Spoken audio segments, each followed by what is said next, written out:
Just watch Messi for a second. Extra time is almost over. Argentina are trailing by a goal. Spain are seconds away from becoming world champion. Messi isn't chasing the ball anymore. He's just standing there, taking it all in. A few moments later, the final whistle blows and his 6th World Cup is over, as well as his International World Cup career. And this was the last time he'd wear the Argentina jersey on the biggest stage in football. It didn't end the way he wanted, but maybe that's not the story we'll remember. He didn't leave with a 2nd World Cup, but by then, there wasn't much left for him to prove. And that's what got me thinking. Football is full of final World Cup stories just like this. Some ended with trophies, others ended in heartbreak. Some changed a player's legacy forever. Today, we're looking back at some of the players who delivered some of the greatest final World Cup appearances the game has ever seen. At number 8, we start with a player whose final World Cup marked the end of an entire generation. Andrés Iniesta. 8 years before arriving in Russia, Andrés Iniesta had scored the most important goal in Spanish football history, delivering the country's first ever World Cup trophy. Spain followed that triumph by dominating international football in a way few nations ever have. By 2018, that dynasty was beginning to fade. The warning signs appeared before a ball had even been kicked. Head coach Julian Lopetegui was dismissed just 2 days before the tournament started for accepting the Real Madrid job, throwing Spain into unnecessary turmoil. The team still had the talent to compete, but the confidence and rhythm that defined the golden generation was gone. Spain's journey ended in the round of 16 against tournament host Russia on penalties, after they struggled to break down one of the tournament's biggest underdogs. Shortly after the defeat, Iniesta announced his retirement from international football. His final World Cup marked the final chapter of the greatest era Spanish football has ever known. From the end of one era, we move to a player who refused to let his own end,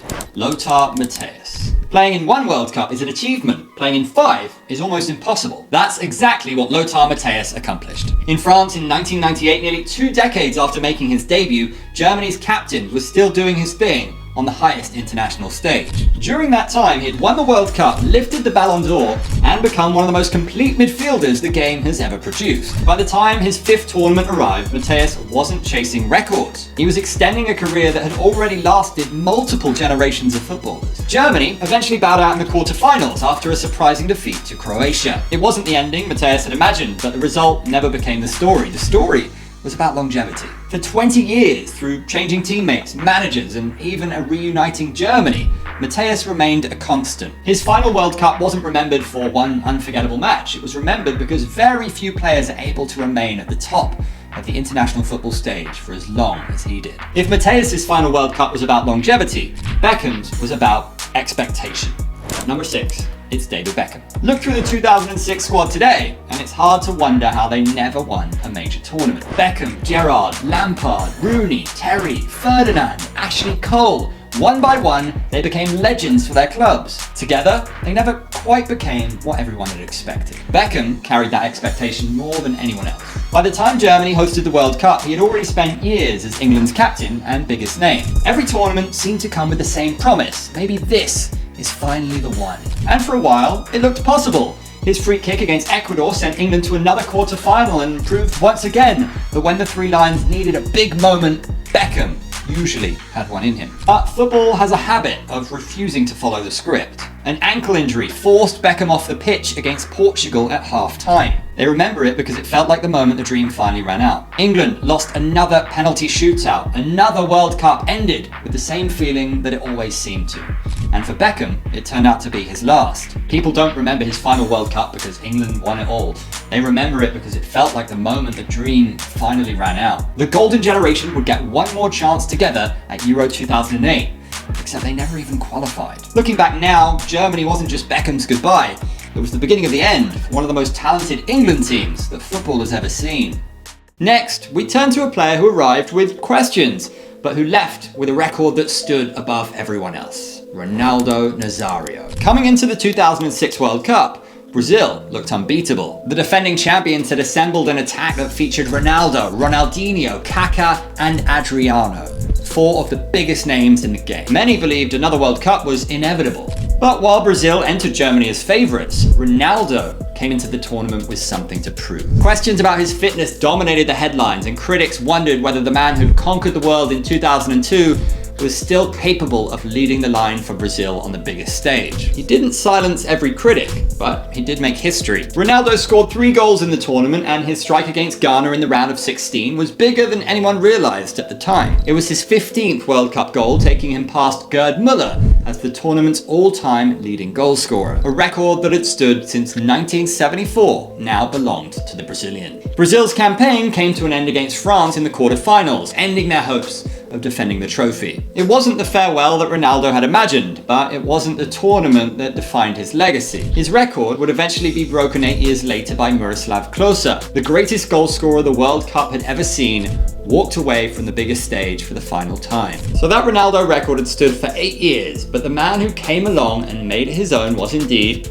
Miroslav Klose. Unlike many of the players on his list, Miroslav Klose was never considered to be the most gifted player of his generation. He never won a Ballon d'Or, he was never the face of Real Madrid, Barcelona or Manchester United. Yet, every 4 years, when the World Cup would come around, he somehow found another level. By the time Brazil hosted the tournament in 2014, Klose was 36 years old and playing in his 4th and final World Cup. He entered the competition tied with Ronaldo Nazário as the tournament's all-time leading goalscorer with 15 goals. It was a record many thought would stand for years. Then came the semi-final against Brazil. Klose scored Germany's 2nd goal in their historic 7-1 victory, his 16th in tournament history, making him the greatest goalscorer in the competition ever. In almost any other World Cup, that would have been the defining moment of his farewell, but he still had one more chapter to write. Germany went on to defeat Argentina in the final, giving Klose that one achievement that had narrowly escaped him throughout his career. After finishing runner-up in 2002 and reaching the semi-finals twice, he finally clinched the World Cup in what would be the final match of his illustrious career. Some players are remembered for unforgettable moments. Klose is remembered for something even rarer. He left the World Cup as both its greatest goalscorer and a world champion, ending his international career with nothing left to accomplish. Next, at 3, we have a player who set the standard for every international farewell in football. By the time the 1970 World Cup arrived, Pele had already accomplished more than most players could ever dream of in football. He had won 2 World Cups with Brazil, burst onto the international stage in 1958 as a teenager, and become the face of the beautiful game worldwide. At just 29 years old, he had nothing left to prove. But there was one problem. His previous tournament in 1966 had ended in disappointment. Repeated fouls left him injured, Brazil crashed out in the group stage, and many wondered if we'd already seen the best of him. 4 years later, Pele answered that question with the greatest final World Cup a player has ever played. He became the centerpiece of a Brazil team that many still consider to be the greatest of all time. He scored 4 goals, including the opener in the final against Italy. But what made Mexico 1970 truly special wasn't just the numbers, it was the moments. His famous dummy against Uruguay is still replayed decades later, while his perfectly weighted assist to Carlos Alberto in the final helped create one of the most iconic goals the World Cup has ever seen. Brazil defeated Italy 4-1 to lift their 3rd World Cup and permanently claim the Jules Rimet Trophy. Pele walked away as the only player in history to win 3 World Cups. For most players, a final World Cup is about saying goodbye. Pele used his to set the standard that every football legend has been measured against ever since. At number 2 is a player whose final World Cup wasn't about proving anyone wrong anymore. It was about showing just how far he'd come. Lionel Messi. For years, no player carried more pressure on his shoulders on the international stage. Every World Cup seemed to end with a new question. In 2006, he was the teenager left on the bench as Argentina crashed out. In 2010, the goals never came. In 2014, he carried his nation to within a single goal of glory before Mario Götze broke Argentine hearts in extra time. Then came back-to-back Copa America final defeats, criticism from every direction, and the emotional retirement announcement that lasted barely 2 months before he decided he just couldn't abandon the national team. Most players would let those disappointments define them. Messi did not. He stayed. He kept coming back. First came the Copa America in 2021. Then came the World Cup in 2022, the trophy that completed the greatest redemption story in football. Most people assumed that would be the perfect ending, but Messi wasn't done. At 39 years old, he returned to a record 6th World Cup and led Argentina to another final. Argentina ultimately fell to Spain in extra time, ending their dream of retaining the trophy. Yet for the first time in his international career, the conversation wasn't about what he'd failed to win, it was about what he already had. For 20 years, Messi's international career was measured by what he hadn't won. his final World Cup was different. It wasn't about chasing redemption anymore. It was about reminding the world that the player who was once defined by heartbreak had earned the chance to walk away from the sport as one of its greatest ever champions. And finally, at number 1, we have a farewell that football fans cannot help but talk about. Zinedine Zidane in 2006. For 29 days, he reminded the world why he was one of the greatest footballers the game had ever seen. Then, in a single moment,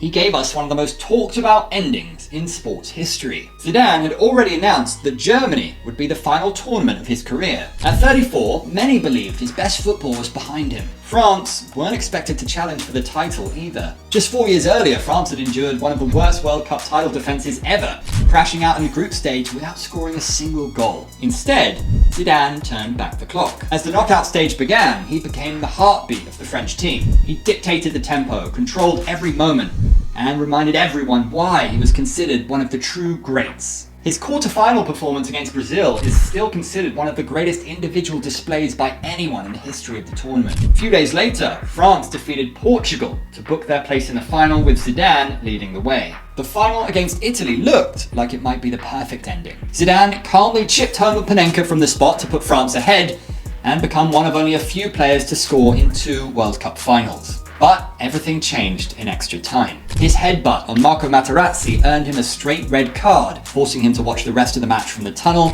as France eventually lost on penalties. For most players, a final World Cup is remembered for one defining moment. Zidane is remembered for an entire tournament that showcased his genius and one split second that ensured nobody would ever forget it.